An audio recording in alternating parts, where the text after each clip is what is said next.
লগ্ন মাধুরীর জলে ভেজা কবিতায় আছো সরোবরদী শেরে বাংলা আষাঢ়ের শেষ ইচ্ছায়।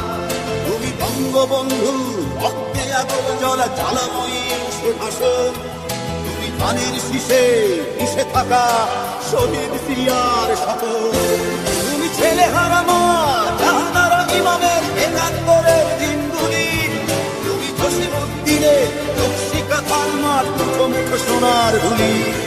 তুমি ৩০ কিংবা তার অধিক লাখো শহীদের প্রাণ। তুমি শহীদ মিনারে প্রভাত ফেরির ভাইহারা মানুষের গান। আমার সোনার বাংলা আমি তোমায় ভালোবাসি। জন্ম দিয়েছ তুমি মাগো তাই তোমায় ভালোবাসি। আমার প্রাণের বাংলা আমি তোমায় ভালোবাসি।